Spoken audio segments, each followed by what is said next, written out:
So we're down for the last fight of the game. That doesn't appear in any percent because you need to collect all 4 secret upgrades to unlock this fight against Elenor. And this will be the final part of this tutorial. So, first thing that I want to mention is that sometimes you will still have the shield here, but it's unclear whether it will protect you or not, because even with the shield, I've been hit sometimes, so I would not rely on it. Now, this boss fight is tricky, and like everything else, it requires a bit of practice. But first, I would recommend to play it safe, and then when you can get it deathless, it will already be a good step for your runs. So, notice that I will jump on one of the orbs directly, but unfortunately, it will not give damage to it.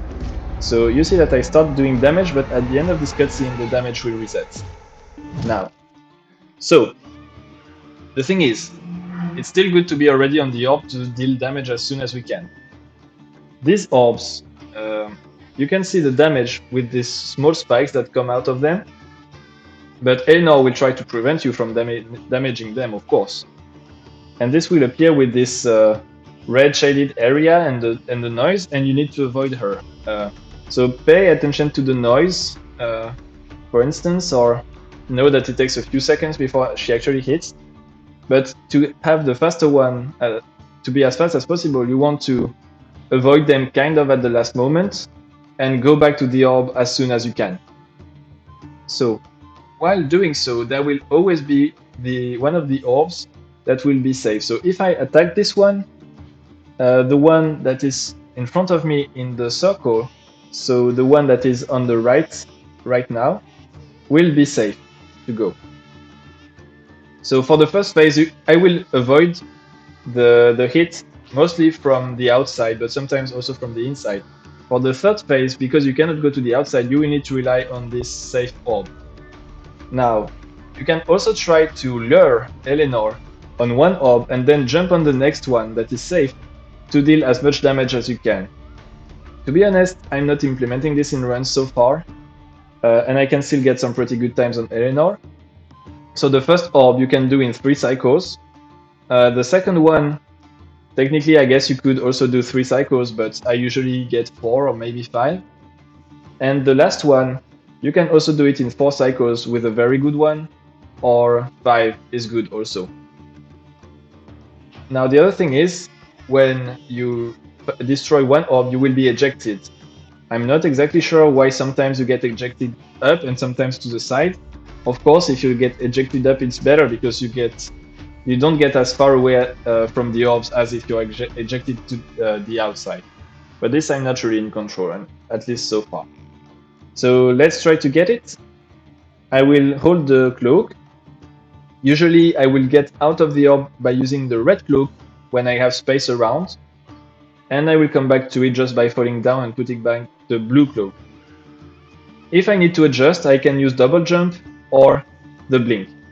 For the third phase, double jump and omni blink will be the main tools, and I will not use the red cloak as much because it's more dangerous. So let's see what it does. So red cloak and go back. Red cloak and go back. And I try not to go too far away from the orbs. So here it was good enough to be a 3 cycles, but I was ejected. Here I'm trying to go to this one.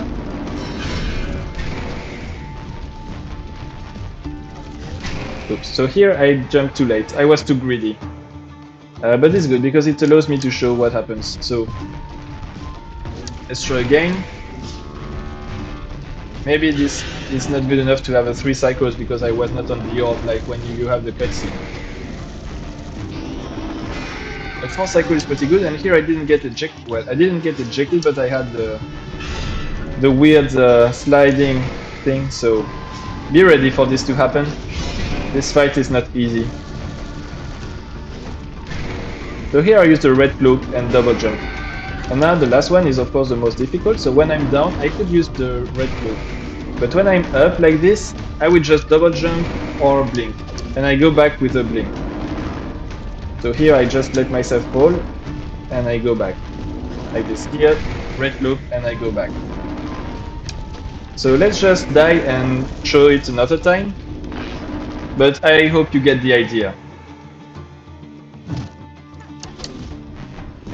So this time I will do it until the end, unless I die, of course.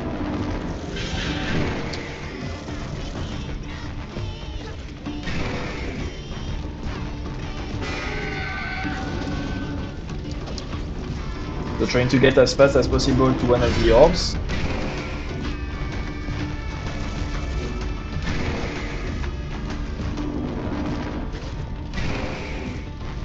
Should be good. Okay, and now the last one.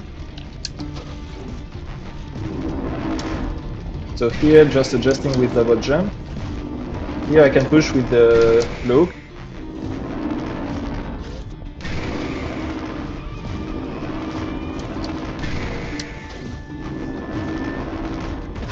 And that would be time.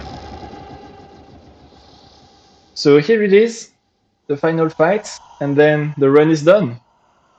So the timer stops when you deal the final hit. So you may have like a split second late, but it's fine. It doesn't change that much. And this is the final cutscenes. So I will see you then in the conclusion for a short summary of all that we've seen and some acknowledgements.